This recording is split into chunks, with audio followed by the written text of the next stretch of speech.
On Wednesday, April the 2nd, 2025, a young man was murdered at a high school track meet in Frisco, Texas. He was a twin brother. He was a football player, and the alleged killer was also a student, a high school student. In the wake of his son's death, the father of the deceased pleaded online that his son's death not become a vehicle for demonizing a group of people or a person. And he pleaded with people not to spread misinformation about his son's death or the alleged killer. And that statement underscores a reality of life online and life in real life and life in person, is that disinformation as well as misinformation are quick to spread in the wake of tragic events, but also other important events, and just in general. I'm reading a book right now called The Defectors by Paola Ramos, and in it she talks about how disinformation and misinformation permeate the Latino American community and drive their decisions when voting and supporting political candidates.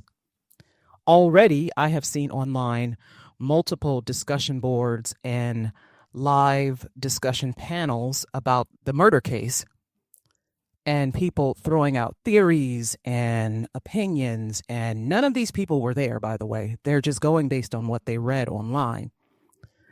And instead of waiting to see what the investigation yields and if there would be charges or trial or things of that nature, people are already going in.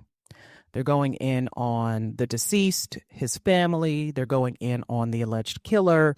They're making it about race. They're making it about race in the criminal justice system, and on and on. And what do you think drives people's conclusions about things they hardly know or things that they have long held as beliefs?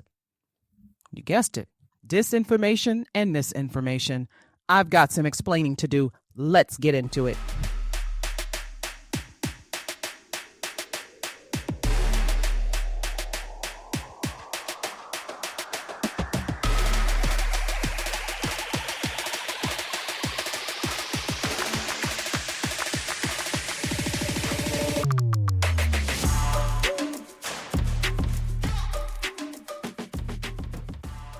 Ladies and gentlemen, welcome back for another episode of Ayana Explains It All, the podcast bridging the gap between current events and human behavior.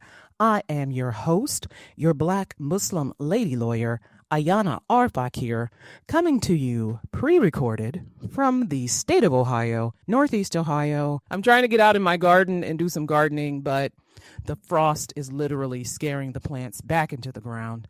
Ayana Explains It All is the podcast bridging the gap between current events and human behavior, and it is available on multiple streaming platforms, including Spotify, Apple Music, iHeartRadio, Amazon Music, Good Pods, Podchaser. It's also available on Pandora and the show's website, AyanaExplainsItAll.com. That is www.AyanaExplainsItAll.com, where you can find information on the entire podcast, including all previous episodes, show notes, show transcripts, show descriptions, artwork, sources. Every episode of the show, we are in our 4th season. Yeah, my 4th year. I love it. And also, you can find ways to support the podcast. You can find ways to share the podcast. You can listen to the podcast from the show's website or your favorite podcast player. But I appeal to you to do one more thing for me. Just one more thing. Share the podcast. Yes. Share the podcast with people you love and know, people you don't know, people you wish you didn't know. Share it with them. Let them know that there is a Black Muslim lady lawyer who has an opinion on everything, and I do mean everything. Don't you underestimate me, okay? It is Sunday, April 6th, 2025. I've been celebrating Ramadan for the last 30 days, and it has left us, and now I'm back to being bad on the internet. No, I'm kidding. But I've been reading this book called The Defectors by Paola Ramos, and it is all about how people in the Latin American community have defected from the long-supported Democratic Party to the Republican, but not just Republican, the MAGA Republican Party. It's very eye-opening. My goodness gracious. But once you got to this section about disinformation and misinformation, I was like, yes, ma'am, that right there. Because I have been spending time in them TikTok streets, as they call them, on various TikTok lives, listening to people talk, but also participating myself. Hey. And let me tell you something. The amount of misinformation, and then that nasty old on purpose to trick you disinformation that is spewed and spread every day, every minute of every day, will blow your mind. Blow your mind. If you were someone who you're not really susceptible to this, like everyone can be susceptible to misinformation, but disinformation is something else entirely. It is. They're not the same thing. But I can sometimes fall prey to misinformation. Sometimes people get things wrong. I get things wrong. Believe it or not, I can explain everything, but I don't know everything. But the amount of this, I don't even want to call it garbage. That would be beneath garbage. But the amount of this incorrect and sometimes purposely manipulated information that is spewed and spread online it's just remarkable, especially when facts are also available in the same space that lies are available in. If you Google a story, you can also find the truth about that story if you doubt the truth of the story. But, however, I guess I should start by defining misinformation, right? And this definition comes from Britannica.com. You know Britannica, Encyclopedia Britannica? They're more than just an encyclopedia now, and this is not an ad, but I find them fascinating. I love information. I'm a nerd, little bit of a geek, but I am a big-time nerd. I love to read.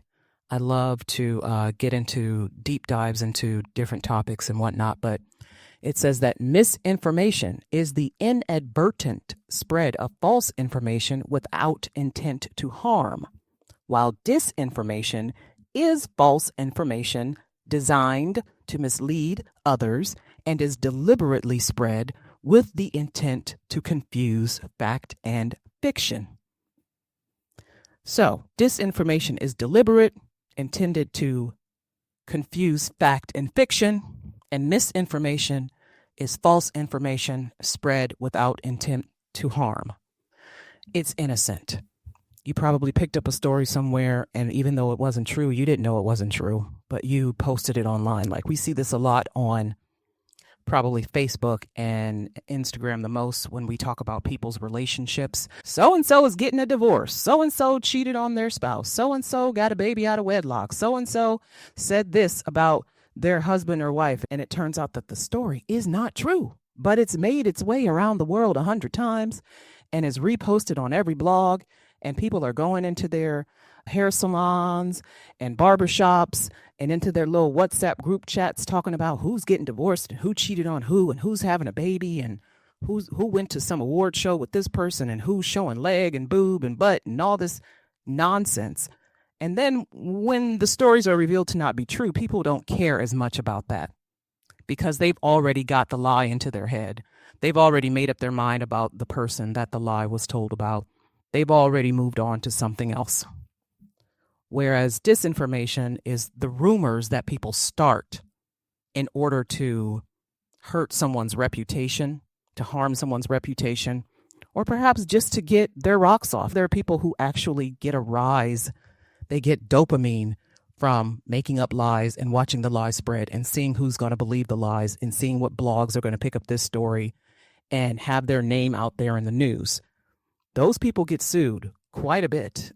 That's where those defamation lawsuits come into play. It's one thing if you made a mistake. It's another thing if you just flat out lied and spread the story.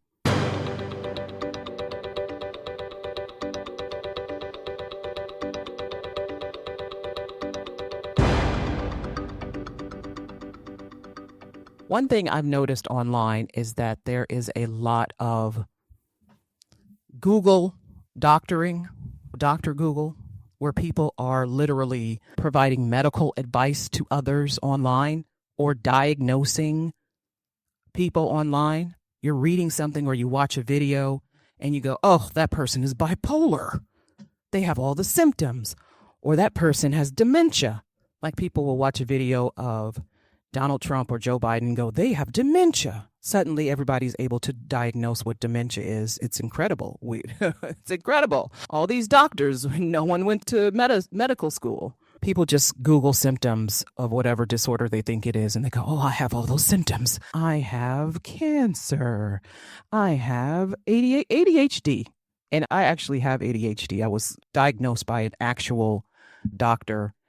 And ADHD is one of those that people swear up and down everybody has, or every symptom of this disorder is something that everyone does, and then therefore no one has it at all because everyone's doing those things. But there was a study in Britannica. It says that self-diagnosing for mental health conditions such as ADHD, autism, borderline personality disorder, and dissociative identity disorder, which is also called multiple personalities, and OCD is nearly always ill-advised. So self-diagnosing for mental health conditions is nearly always ill-advised. A new study published in the PLOS1 has concluded that less than 50% of the content found on TikTok under the ADHD hashtag is accurate. Less than 50%. And this underlines the danger of relying on social media for medical advice. And the reason people tend to do this is because, at least in the United States, healthcare is expensive. It's very expensive. If you want to get a neuropsych test, which can be the way ADHD is diagnosed or autism is diagnosed, but it can also be diagnosed in your primary care physician's office, honestly. A lot of people doing telehealth, getting ADHD diagnoses and running with a bottle of Xanax or Ritalin or whatever it is. They're Adderall. I don't take a stimulant. I take a non-stimulant. Stimulants are not for me. I don't do those addicting medications, although give me 4 ibuprofen when it's a certain time of the month and get the hell out of my way. So people run to the internet, social media, for help with things because they're feeling lost and they're afraid to talk to a doctor or they can't afford to. I know in the UK, because they have socialized medicine, you have to wait sometimes months to get an evaluation, especially for a mental disorder. And maybe you don't have months. Maybe you've been suffering for so long and you just want the agony of what you're going through, the turmoil, to stop. But you have to be tested before you can get a prescription. And so you turn to the internet. You pop in ADHD into a hashtag or ADHD symptoms or life with ADHD, and you see a video of a person and they're reenacting. People do a lot of these reenactments of what I go through in a day as a person with ADHD, or how I experience life, how I experience relationships as a person with ADHD. And you're watching these things and you go, oh my God, I do those things. I do all of those things. And I also suspect that I have ADHD. I have ADHD. That's it. I have it. They start spiraling because they think they have this disorder. And then you find yourself at the end of your rope, literally holding on by the minuscule thread. And suddenly you're panicking and you need help. Get help before you get to that point. And the internet can only give you suspicions of what might be going on. And again, that's what comes from life on the internet. You get suspicions about everything. You get suspicions about yourself, suspicions about other people, other groups of people, what's going on in the world, because you can't be everywhere. You can't see everything, obviously. You're not all knowing. You're not all seeing like God. So you just get little glimpses from these stories that you see online, or from the stories that are shared in your group chats, or from videos on YouTube. You get glimpses. So you can only suspect that this is what's happening. But what you see often plays into your deeply held beliefs. And so it just confirms what you believe about a particular group or about a particular country or a religion or a gender or an occupation, like all lawyers are liars, right? And because you saw some stories where lawyers were doing bad things and lying, yep, there you go. I'm never trusting a lawyer. Trust us, please. But so misinformation spreads quickly, particularly on social media, due to several factors, and that includes the viral nature of social media. Social media platforms like Facebook, TikTok, Instagram, X, Reddit are designed to facilitate rapid sharing with algorithms prioritizing engaging or emotionally charged content. They put the hot stuff at the top of the page. They push the hot stories, especially if it's something political or something having to do with a celebrity. Those are the things you're going to see. And because you're looking at that and you're sharing that, and more people are looking at it and sharing it, that story is going to stay at the top of your feed. And then you're going to go to another social media platform, and that story is going to be there also. Have you noticed that? If you look at a story on any meta platform, that follows you throughout those platforms. But also, if you Google a story or Google a person's name or a place, that same information will show up as soon as you open Instagram or Facebook. Like I Googled something about, I don't even know, I think it was Nat King Cole or something. And then I open up Instagram and there's stories about Black people in jazz. And I said, why am I seeing this? Why am I Oh, because I Googled Nat King Cole. Okay, that doesn't mean I want to see stories in Instagram about Black people in jazz. I just wanted to know something about Nat King Cole. But now my algorithm is showing me stories about Blacks in music. You're not exactly reading my mind. You're just reading something that I looked at a particular time and thinking, oh, I must want to know more from your silly little platform about this. No. If I wanted, I would have asked. They assume that this is what you want to know, and so they'll feed you those stories. And people often look at their algorithms and they're like, why do I keep seeing, number one, stories from the same people, posts from the same people, but also stories about if you're shopping for a particular item, say underwear, you click on an ad in one of those social media platforms, every ad until you click on something else or search from something else is going to be about that particular item. It's going to be about stores that sell it. It's going to be about Facebook trying to get you to buy from one of their advertisers selling it in the app. It's going to be about types of underwear and bras and undershirts and whatnot. And you're like, I just wanted to buy a new pair of underwear. I didn't want to see for the rest of my life ads about underwear. It's insane. But one of the things Paola Ramos points to in her book, again, the book is called The Defectors, it says that dependence on smartphones and social media for news during hard times, she says that people especially depend on smartphones and social media for news during hard times like the COVID-19 pandemic and wars or conflicts. But this is especially true for ethnic groups from other countries. When they come to the U.S., oftentimes the only information they can get about what's going on at home is through social media or from stories that are circulated throughout their group chats.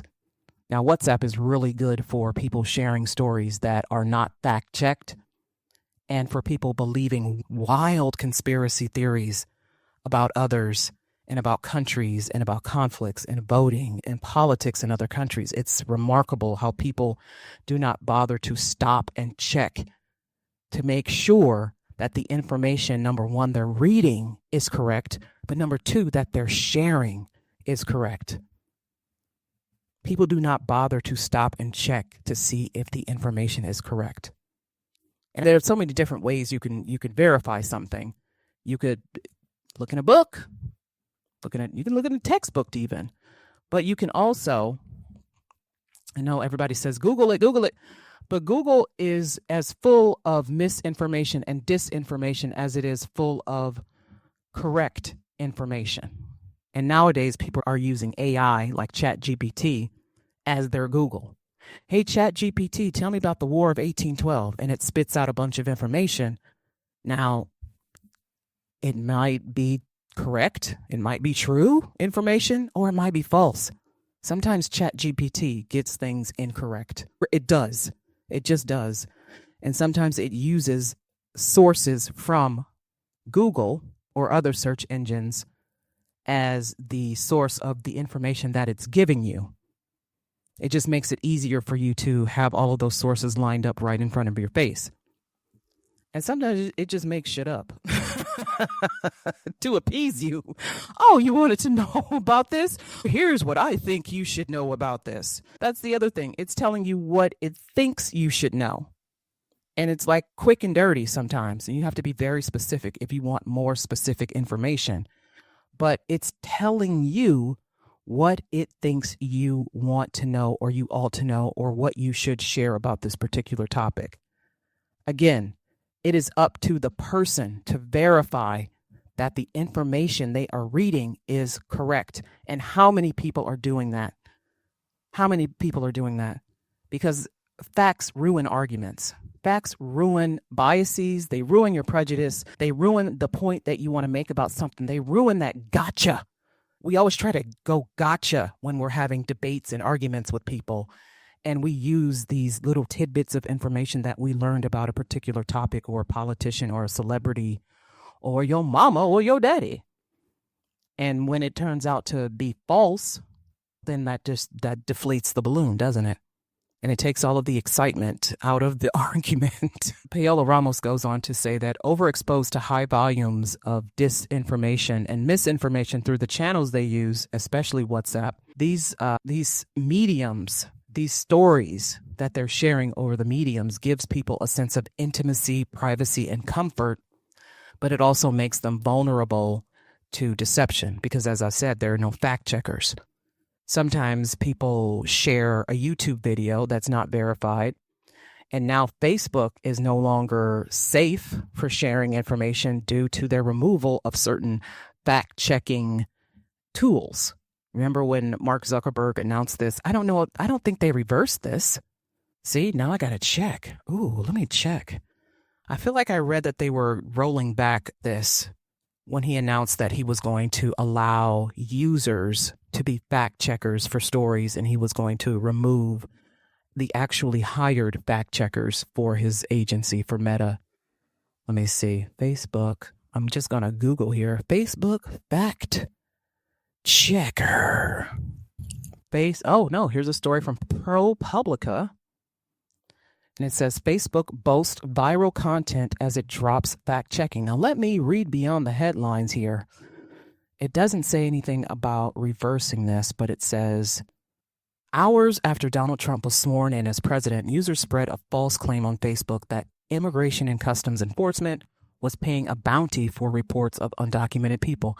Now, I remember this, and I remember thinking, now that actually sounds plausible. But at the same time, I'm dubious. I'm dubious about anything that I read online. I have to, not that I'm suspicious of everything, but anything that sounds extreme, it probably is not true.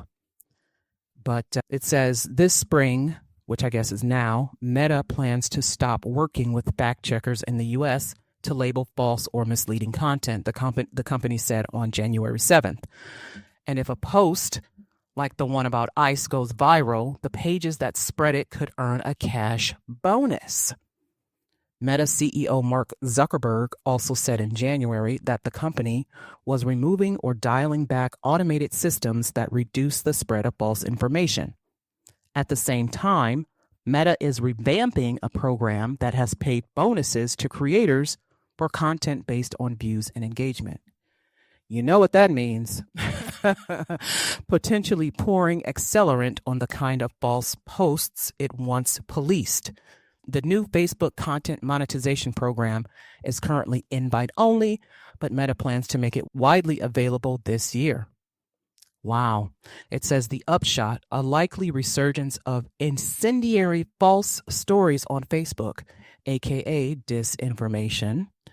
Some of them funded by Meta, according to former professional Facebook hoaxsters and a former Meta data scientist who worked on trust and safety. Ooh, goodness gracious. So be prepared to be confronted with lots of disinformation on Facebook in the near future. And you know who's sharing information on Facebook. It's your aunties, your uncles, your grandma, your elderly parents. It's those people who spend hours on Facebook just sharing and resharing whatever they see. They believe everything that they see. And you know what? I feel so bad sometimes correcting people because it's like it shatters their dreams. And I don't want to break nobody's heart. But when I have to say, no, this isn't true, or no, this didn't happen, and they go, oh, I was just reading what was on the paper. Listen, you can read what's on the paper, but you also have to make sure what is written on the paper is true. I don't think we've ever lived in an age where everything we read was true. We've never lived in an age where everything we read is true. So why is it that when you see something on Facebook and Instagram and TikTok and X, do you take it as verified, true, trusted? I should believe this. Why? Why? It is because you're looking for something that is going to keep you warm at night, that is going to connect you to things that you've known, things that you grew up with, people, places, beliefs that are so buried, so part of you, that to lose them would mean to lose yourself. And the point that Paola Ramos makes in her book is that Latinos need to feel connected to their home. They need to feel connected to their culture. They need to feel connected to especially their religious culture. They need to feel connected to, they have beliefs about politics and politicians. And for some reason, this is how they stay connected. It's by sharing these stories over and over and over.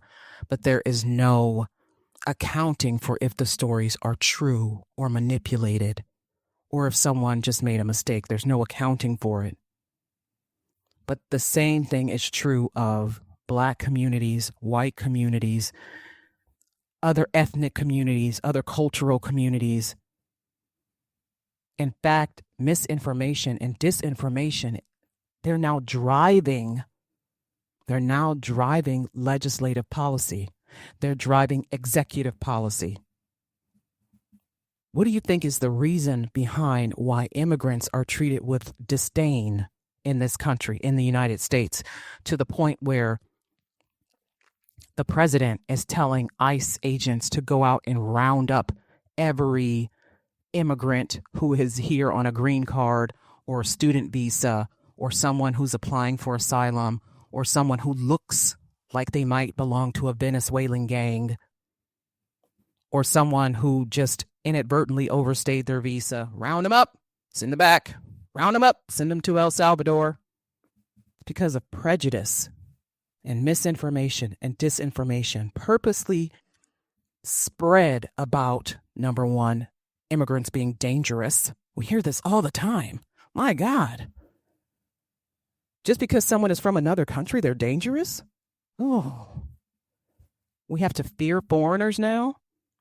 But also that they are social welfare siphons. They're all just coming over here to take our jobs and take our welfare and take our food stamps. But also that they are criminals.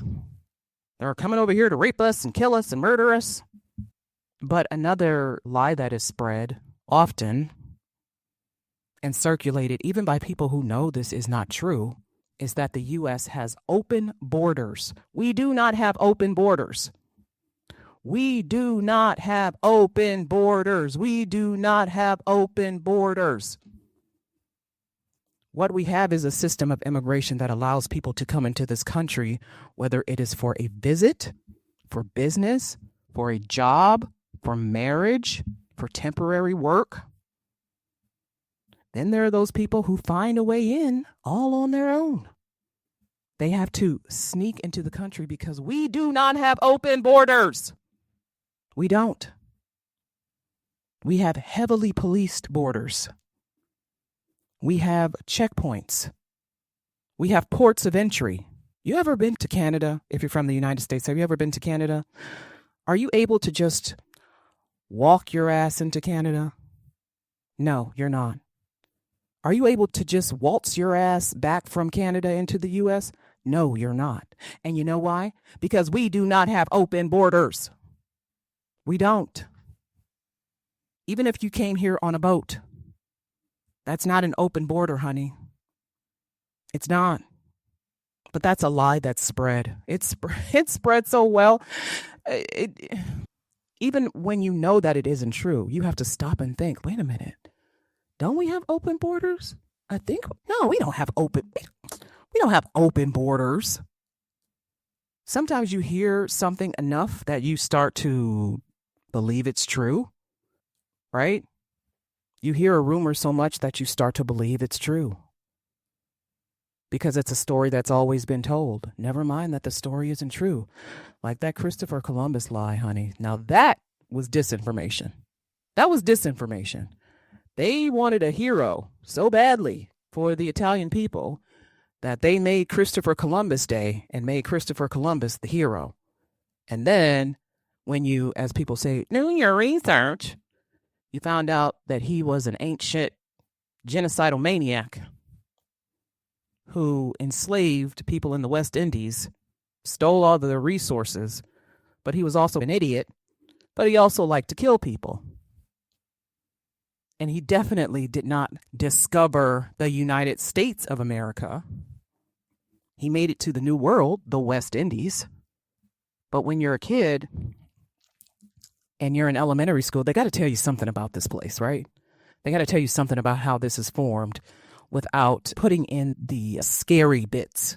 They got to leave the scary bits out because it's scary. The formation of the United States was scary as fuck. But you can't tell little kids that. You can't tell them about a bloody Revolutionary War and about the horrors of American slavery. You can't tell them that shit. No, hopefully their parents have discussed it with them. But sure, I thought Columbus discovered America because that's what they teach you at school. And I thought, oh, George Washington and Abraham Lincoln freed the slaves. And we love these presidents because these are our founding fathers. I didn't know that they were some motherfuckers. By the way, I swear a lot. Some episodes, it's bad. I try to bleep things. So if it bothers you, I'm sorry, I don't know what to tell you. This is just who I am. You're here because you love who I am. You like who I am. Remember that. But yeah, so they got to tell the kids something. So they make up these flowery stories about the Nino, the Punta, and the Santa Maria. They came over from the New World, from Spain. Christopher Columbus in 1492 sailed the ocean blue, blah, blah, blah, blah, blah. And kids are like, oh, I want to be an explorer. And I want to be like Lewis and Clark. And I want to discover the Mississippi River. Discover the Mississippi River. We ain't discover shit. We ain't discover nothing. Or the first Thanksgiving. Oh, it was the Pilgrims and the Indians, and they shared corn and pheasant, and they exchanged blankets. They don't tell you that the blankets contain diseases, and so the Native Americans would get smallpox from the Pilgrims. And they sat at a big table with a cornucopia, and they exchanged stories about what they're grateful for because they spoke the same language. No, they did not speak the same language. How were they talking to each other? God dang it. But these are the things they have to tell you just to move you along to first grade, second grade, third grade, fourth grade. They just tell them whatever to move them along. And by the way, what you're taught in schools, that curriculum that you're taught is set by your state. The federal government has nothing to do with that. Nothing at all whatsoever. The state that you live in sets the curriculum. that goes to the school systems. And then the school systems decide when and how they're going to teach you what they've been pre-approved by the state to teach you. So in a way, yes, you are being controlled. This is why it's important to verify information. And I'm not saying go and find your own version of events, right?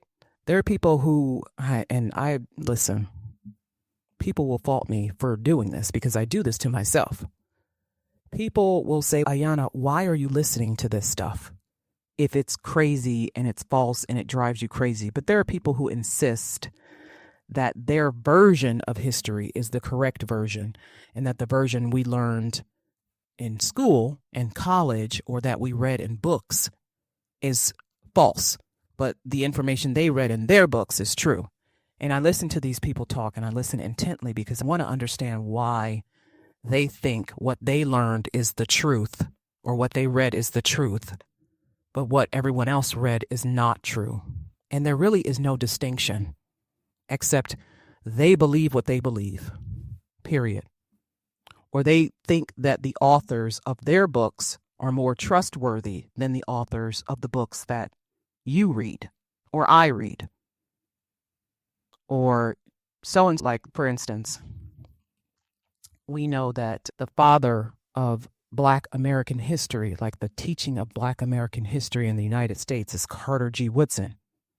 There are people who insist that Carter G. Woodson was a paid-for white supremacist loving Black person who was sent to confound and confuse us, and that the real father of Black history is someone else. And that I can't even remember the person's name because I'm too stunned by this revelation, but I've heard it many times. But that the real father of Black history is someone else, and his information is to be believed over Carter G. Woodson. And whatever is held in the National Archives is where the United States keeps all of their important documents and such. The original documents that they find, Declaration of Independence, the Constitution, blah, blah, blah. Some things are kept in the Smithsonian. Some things are kept in the National Archives, like the papers of the presidents and their books and things. But those things are false. Those things in the museums are false. But this stuff over here, the stuff that the people who know more than you now, they know more than you, what they learned and read in their books is true. And they're here to school you, and they're going to school the hell out of you too. When you bring up something, bring up anything, bring up a fact about Black history. For instance, I can't even think. One of the facts of Black American history is that Blacks were brought from Africa, particularly West Africa, to the West Indies, to the Americas, but they were also brought from West Africa directly into the territories of the United States. There are people who will tell you that shit did not happen. Where are the slave ships? How come no one has ever found any slave ships? When we know that slave ships have been recovered and there are pieces of these things and pictures taken of divers finding these things, and that some of these relics are held in museums and some of these relics are still at the bottom of the Atlantic Ocean because it would be too much, I don't even know, money or hassle or time, or it would probably result in the disintegration of the piece to bring it to the surface. So it's essentially a living museum down there. Like the Titanic is still in the Atlantic Ocean. You can't bring it up. You can't bring up the Titanic. You don't have the means, the resources, whatever. But the fact that you cannot bring it up from the Atlantic Ocean, does that mean that it never sank, that it never existed, that it was a figment of someone's imagination? No. And we have stories from actual survivors of the Titanic, but we also have stories from actual American slaves. We have stories from slaves, and they tell you where they came from. They tell you how they got to the U.S. They tell you what language they spoke, where their people are from. They tell you about their journey to the United States. They tell you about the plantations they lived on. They tell you about the treatment they received. They tell you about how they gained their freedom, or how maybe they were dying in slavery, or who their family members are, or how many kids they had, who they served, what jobs they did. Are you telling me those people are lying? Or perhaps those people are made up too? What's disinformation and what's misinformation? What's true and what's false? If there's always some alternative fact, what exactly is the truth? I choose to believe the stories that are written by the people who were there. Some things you verify against other things, and then there's the consensus by historians. There are still people who believe that the Holocaust never happened. There are people who believe that, and I know this to be true, right? Not every Black person in the United States is the descendant of slaves.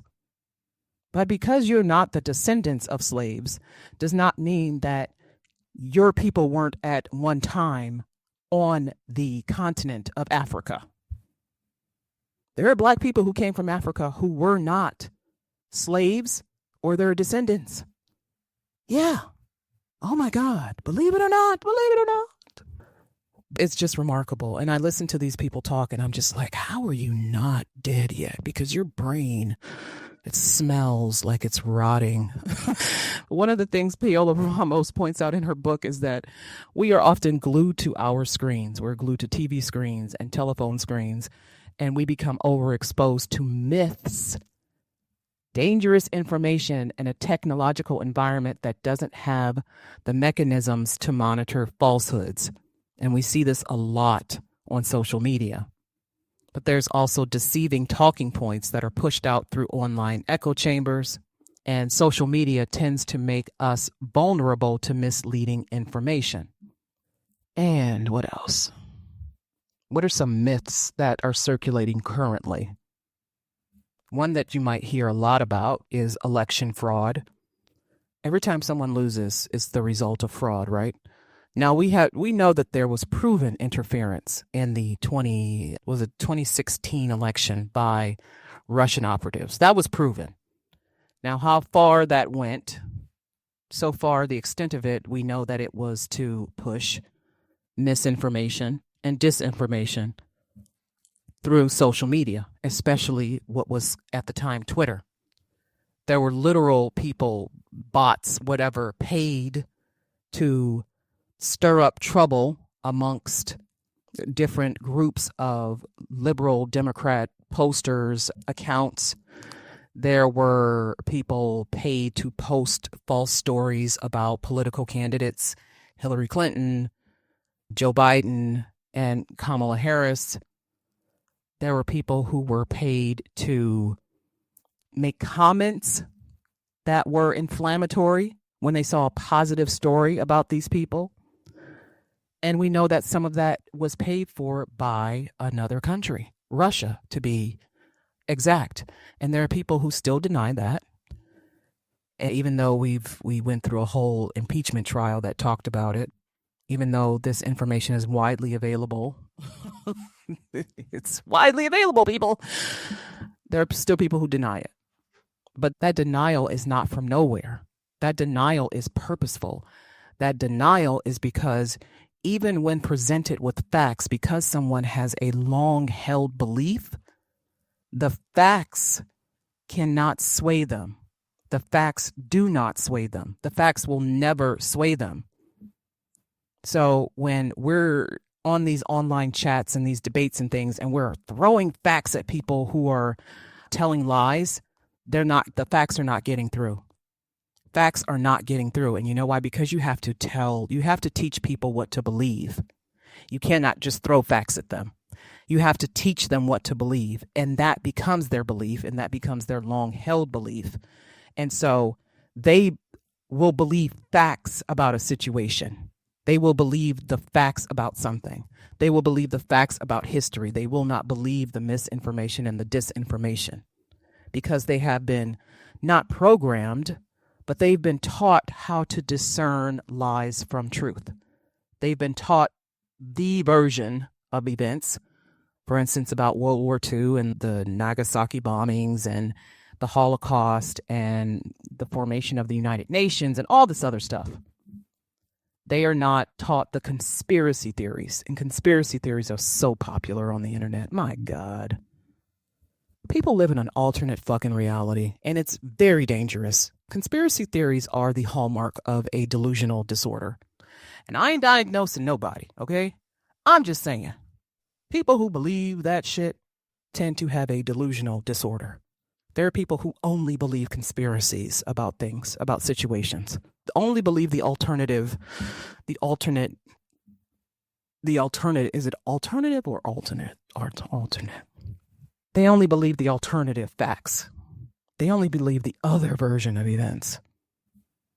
Like this year, Donald Trump declassified the documents about JFK's assassination. And there were people who were looking for something juicy in it. And it didn't show anything new, just people's opinions about things. Because people are still looking for that gotcha. It was really behind it. It wasn't Lee Harvey Oswald. It was this group of people, and it was Cuba, and it was some kind of radical liberal group or something, or whatever. The government's not going to tell you the truth. They want to hide things. They want to cover up things. They're never going to tell you the truth. Because if they told you the truth, which, I mean, they don't always tell you the truth. Sometimes they tell you nothing. But it doesn't matter what they tell you. You're going to believe what you want. You are. You're going to believe what you want. Why is that? Why is that? Because your beliefs are what keep you warm at night. These things make you feel comfortable about the life that you're living. They confirm your bias. They align with what you were taught as a child about certain people and situations. But also, the United States, as Paola Ramos points out, the United States has a problem with misogyny, sexism, and racism. And a lot of misinformation and disinformation shared feeds into those factions. Or a lot of the misinformation and disinformation shared are born out of those factions. Because these issues already exist in our society and we're victims of them, we then become victims of the stories that are born out of these factions. And if we're not doing anything about sexism and racism and misogyny, then these stories are going to continue to happen, and they're going to continue to affect the daily lives of people. We are becoming victims of false narratives, false versions of events, we're victims of rumors. What are some things that people believe about blacks? What are some things that people believe about Chinese people or about transgender people, gay people, Muslims? What are some things that people believe about Muslims that are totally not true at all? And why? Because xenophobia is a problem. Because xenophobia is a problem in the United States, and these stories come out of that xenophobia. But because people have for so long believed that this particular group of people is inhumane or not human or so different from them that that they are aliens or that they are some kind of strange being. How do you convince someone who is racist that a black person is equal to them? How do you convince someone who is racist against blacks that a black person is equal to them? How do you convince a misogynist that a trans woman is a woman, as Paola Ramos points out in her book? How do you convince someone who is sexist against women, that women deserve equal pay in the workforce? How do you convince someone who thinks that Islam is the devil's religion, that Muslims are just people who believe in the same God that they do? Have you ever, as Muslims, trying to convince Christians that we believe in the same God? We worship the same God? Ugh, blows their mind. No, I can't believe it. I don't believe it. I thought you all worshipped Muhammad or someone named Allah? And just, you hang your head and shake your head with your forehead in your palm for a minute. What the fuck are you talking about? And then even though you explain it to people, they still don't get it. because they have for so long believed that what you're saying is not true, or they've never even heard what you're saying before. They know what they know about you, and that's it. It takes years to deprogram people. It's not going to be done in a few minutes. It's not going to be done in a few minutes of you throwing information at them, facts at them on the internet. It's just not. I don't even try to bury people with facts. You can't. You can be persuasive in other ways, but people are going to believe what they believe, which is really a damn shame. If your beliefs are so tightly held that even when presented with new information, your belief doesn't change, you have a problem. You have a problem. You have a problem. And I can't tell you how dangerous it is to have that particular problem. Because the lies that you're believing, the lies that you're buying, the lies that you're circulating and sharing are going to become the things that other people believe about what you're talking about. That's a very dangerous game to play. It's very dangerous. But people often online, they spend their times in echo chambers so they don't have to be challenged at all. There's no one to challenge you when you're in an echo chamber. This is where people are exposed to content that aligns with their existing beliefs. But there's also a lack of critical thinking and source checking. People don't check sources at all for nothing. There is one particular social media account on TikTok, and I've seen them on X as well. And whoever is in charge of this account literally makes up news stories, just makes them up. And they're just the worst. But they sound, when you read the story, it's believable because things like this have happened, right? But then when you go to Google the names of the actors in the story, the names of the victim or the perpetrator or the city that the story happened in, you can't find any information about it. That's because it never happened. That's because it's made up. But by the time you, one person, get around to doing this, I do it immediately.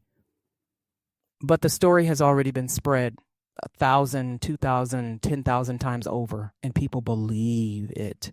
As soon as they see it, they believe it. As soon as they see it, they believe it. I don't know why, but I don't do that. I don't believe anything that I see online. If it happened right in front of my face, fine. But if I see a news story online, I Google the fuck. And I better see a reliable source. I better see it. I will look for gravestones. I will look for obituaries. I'm an attorney. I deal in facts. For goodness sakes. I don't deal in lies. I deal with how to ding someone's credibility. I deal with how to expose someone as a fraud. I deal with how to make my argument stronger by using facts, using things that actually happened. I can't work with a lie. I destroy lies. And it bothers me that people are comfortable with believing and sharing lies. It bothers me because you're saying to the people that you're talking to, they're not worthy of knowing the truth, or they're too stupid to understand the truth. So you'll just tell them a lie to pacify them, or because a lie is consistent with what they've always been told. And you want them to just feel safe. So you'll tell them this lie. Have you ever heard when people lie, they say, I didn't want to hurt you. I didn't want to hurt you, so I didn't tell you the truth. The stupidest fucking thing I've ever heard. What? I didn't want to hurt you, so I lied to you. A lie is hurtful, even if the person you're telling the lie to doesn't know that they're being lied to. Please. People are dazzled by memes and catchy headlines and fabricated news stories. People are easily influenced. There are influencers everywhere now. Damn, people even influence about their own religious practice. People want to be content creators and influencers so badly that they lie about the lives that they're leading. They lie about the things that they know, the things that they've done, the places they've been. But we believe it. What point of reference do we have? What choice do we have? But you have to understand that you're being lied to. Like when people promote products online, they're doing it because they've been paid to do a review. And instead of being honest about the product that they used, 5 stars, 5 out of 5, would recommend. I use this every day now. This is my go-to product now. This is Bae. This is Boo. I love this. I love this face cream. I love this foot cream. I love this cooking pot. I love this bow. I love this dress. I love these shoes.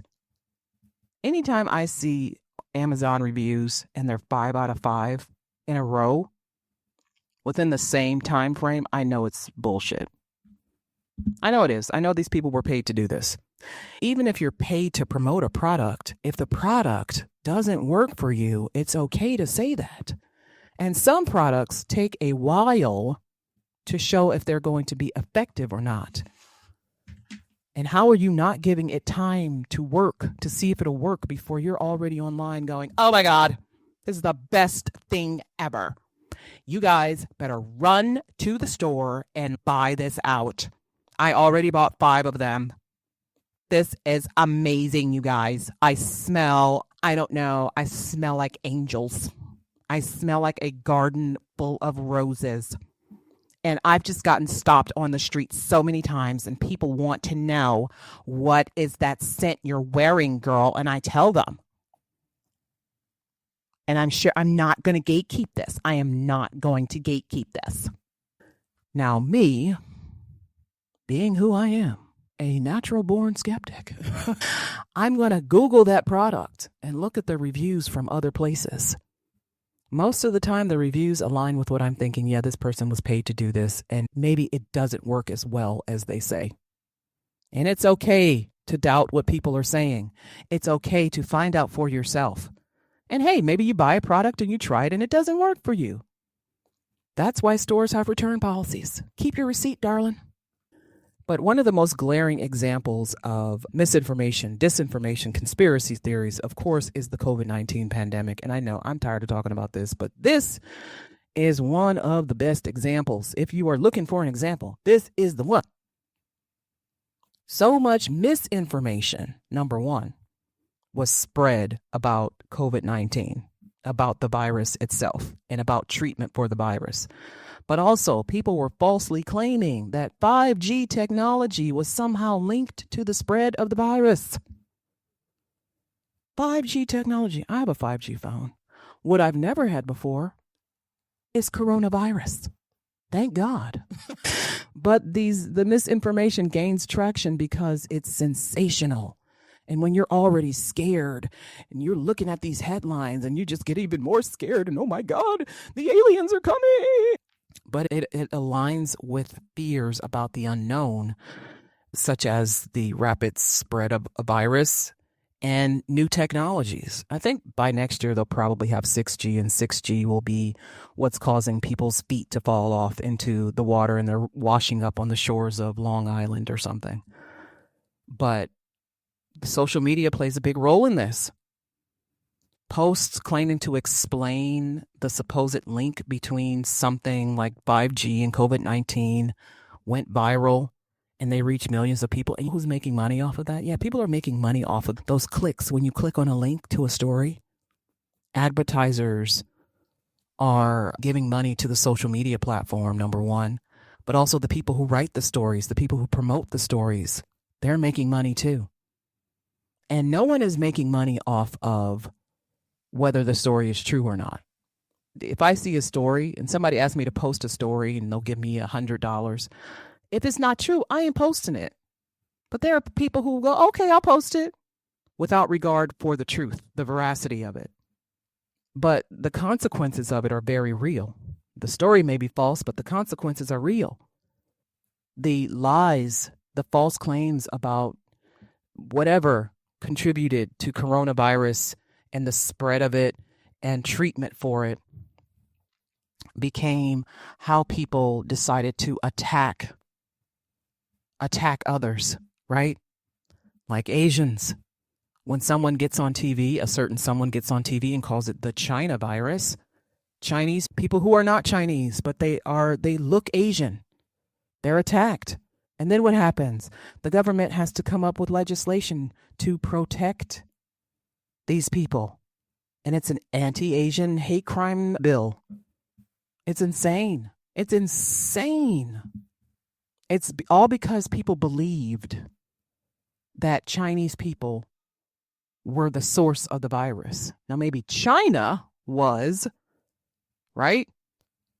But these Chinese people living over here and running their businesses and minding their business were not the source of the disease. They were not the source of the virus. So why don't you leave them the fuck alone? But you can't, because this already feeds into your prejudice about foreign people, especially Chinese people, especially Asians, but also your fear of the unknown and the fear of the other. You're already believing it. So of course they made a virus that's killing everyone. Oh, it makes sense now. Of course they did. And without bothering to stop and think, maybe that doesn't make sense. Maybe they're conflating China and Chinese people. And maybe it was one particular person in a lab or something that accidentally or on purpose released the virus. But we shouldn't make an entire group of people responsible for what one person did. You don't make an entire race of people responsible for the actions of one person. You don't even know if that's how it happened anyway. You don't know. You don't know. Just like we don't blame, but people do. We don't blame all Russians for the actions of Vladimir Putin. We don't blame all Russians because some Russians interfered in a U.S. election. We don't start throwing like soup cans at them. And I know you don't blame all police for the actions of one police, but you blame the ones who don't try to stop those police. But that's a different kind of matter, because that's something that you can actually change by voting at your local level and your state level. There are ways you can root out bad actors in law enforcement versus just plainly not trusting the police, plainly not dealing with the police, plainly just being like, fuck police, all of them, fuck them all, they're all terrible, I hate them all, blah, blah, blah, blah, blah. If you have a belief, I don't know, maybe try to change your environment. But sometimes you can't, right? Because what you believe is actually not true. What you believe is just some bullshit you were taught. And you haven't bothered to investigate. You haven't bothered to find out if this is what's actually happening or if this is what actually happened. In her book, Paola Ramos talks about how misinformation has the ability to exploit our deepest cultural vulnerabilities, and it exacerbates our desire to seek messages and stories that are not accurate, but rather are familial and persuasive. And she mentions all of the myths that are circulating about immigrants, but that are also circulating about members of the LGBTQ community, that are circulating about people of different religions, that are circulating about people of different ethnicities. And because sometimes people come from a different country and they've not been exposed to people of different communities and cultures and ethnicities, but they've been told things about these people, right? So they're going to look for what they've been taught, to confirm what they've been taught. People aren't looking to have the myths dispelled. People aren't looking to have their prejudice dispelled. They're looking to have it confirmed. Which is wild to me. It's wild to me. I went into college thinking a certain way about many groups of people, and what I discovered was actually I was wrong, and I changed my mind. I was happy to be wrong. I'm happy when someone corrects me. I'm happy when someone tells me that what I believed about something is not true. I want to be correct. I don't want to be right. I want to be correct. And this is something that I feel people should seek. When you're out there in them TikTok, Facebook, and Instagram streets, you should seek to be correct, not right. People will argue all day and night because they want to be right about something instead of wanting to be correct. But the misinformation that's being spread, because it undermines the trust in institutions such as governments, it can be difficult for the government to deal with the public. We're seeing that right now. And because people have a lack of trust, for instance, Black people, which I understand completely, the lack of trust they have in the healthcare system because of prejudice and bias, because of experiments that were conducted on Blacks in the past by doctors and the government, health institutions. There's an erosion of trust of healthcare institutions. So Black people may not want to go to the doctor. Some Black people. They don't want to go to the doctor. They don't want to take tests. They don't want to have things injected into them. They don't want to take vaccines. They don't want to expose their information to a doctor. They don't want to share their information. They don't want their medical information out there. Out there, they'll say. Even though there are privacy laws, there's still this fear surrounding these institutions because of things we've seen or things we've been told by other family members or by members of our community. But that increases the spread of diseases. It increases the lack of health in a particular community. If you're not going to see a doctor and you have a problem such as hypertension or diabetes, but you're so scared to see a doctor because you've been taught and told by your family members that we don't see no damn doctor. You heard about the Tuskegee experiment? And so you're not going to get treatment. You're not going to take your medication, your maintenance medication. You're probably going to die early. It does happen just like that. It does. It absolutely does. There are people who are scared to take medication. People who can't be bothered to see doctors, even if they have health insurance, can't be bothered. I've had my own issues with having to drag certain people to the doctor to receive treatment and have to basically beat it into their heads that they need to take their maintenance medication. Listen, you ain't got to tell me twice to take medicine. Ain't got to tell me twice. I do not care. Give me the pill. Give me all the pills, the supplements, whatever. And you know why? Because I'm in charge of this body. God gave me this body and I want it to be healthy. I want to take care of it. And I know how I'm feeling isn't right. And I know that if I've researched this and my doctor told me this and I got a second opinion that they've said that this is the best treatment option, then that's what I'm going to do. There are people who know more than me about this. Guess what? I'm not always right, but I want to be correct. So I listen to experts. I listen to people who have knowledge. I listen to people who know. I don't replace my thinking and my knowledge and what I believe with what they believe or what is the truth. But we know that misinformation and disinformation can lead to polarization and division, such as social fragmentation, political instability, as we're seeing right now in the United States of America, the political instability, some of it caused by misinformation that's fueling political division, that's contributing to unrest, and that has affected elections. And I won't even get into, I've discussed this so many times about how the media is used to manipulate voters and how people enjoy believing lies about political candidates because it confirms what they've always known about a particular group of people or a particular race of people, like Democrats or whites or women. But a misleading or false information about a political candidate, party, or voting system can influence people's perceptions and behavior, sometimes even leading to violence or protests. But also misinformation can damage reputations, and it can have an economic impact on the stock market. Misinformation can lead to wasted resources, whether it's money spent on ineffective treatments or time spent on debunking false claims. It can also lead to lawsuits and penalties. In some cases, misinformation spreading it, like I said before, can lead to defamation lawsuits. In extreme cases, it can lead to criminal charges because somebody killed somebody based on a lie, based on a rumor. But the impact on education and knowledge is perhaps the most heavy, because misinformation, the spread of it, misinformation complicates critical thinking. And critical thinking is what we need to analyze information.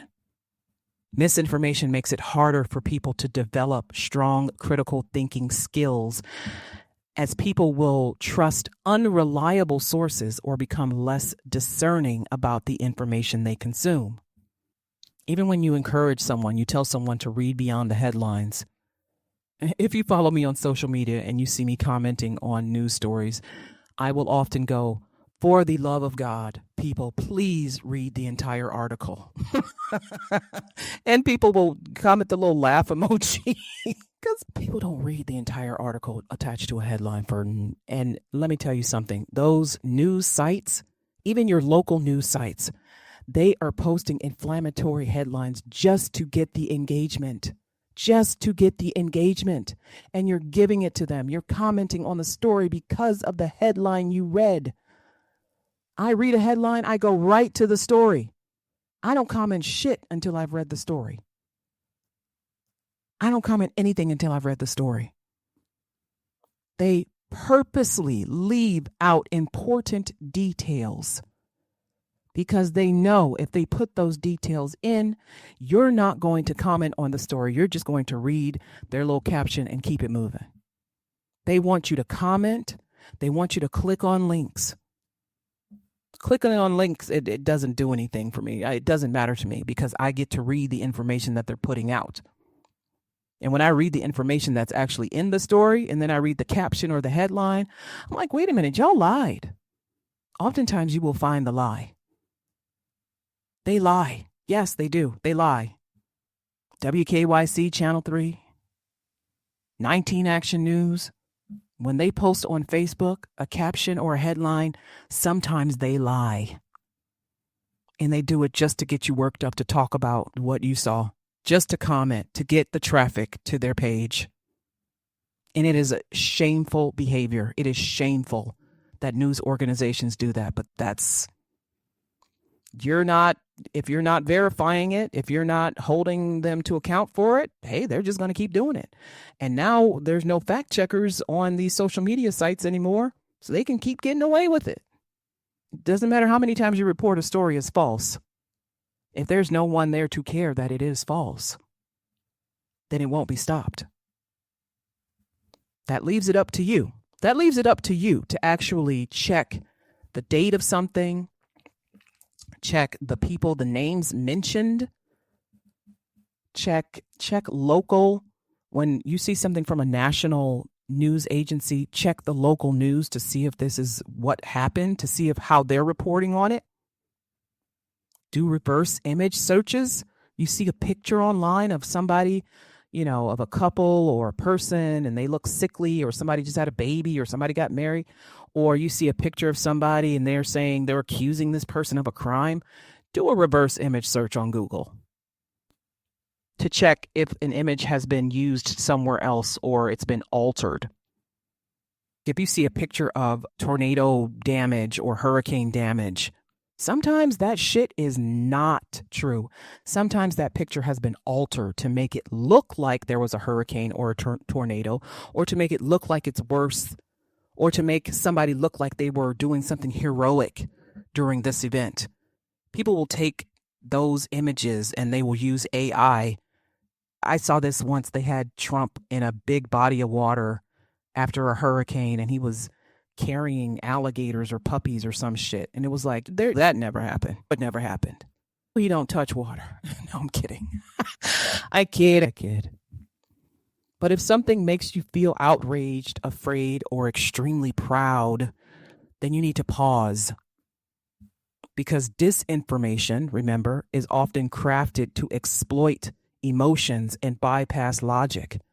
So if you read something and you're really worked up about it, consider that the story was put out to get that reaction from you. The story was formulated to get that reaction from you. It's called rage baiting. Yeah, they have a phrase for it, rage baiting. Rage baiting is very popular when it comes to video posts, especially on TikTok. Oh, you see something really racist or sexist. Sometimes it happened exactly the way the video says it happened. And sometimes the video's pieced together. And sometimes people have left out important details. But it's easy to believe something racist and sexist and misogynistic because you live in a country where racism and sexism and misogyny are systemic problems. They're systemic problems. But yeah, maybe you do need to check and double check and recheck and do the reverse image search and use a trusted fact-checking site. But also check the writing style. Sometimes these things will give themselves away in the writing, the language used, if there's spelling errors, if there's glitches in the video. There are those red flags in writings.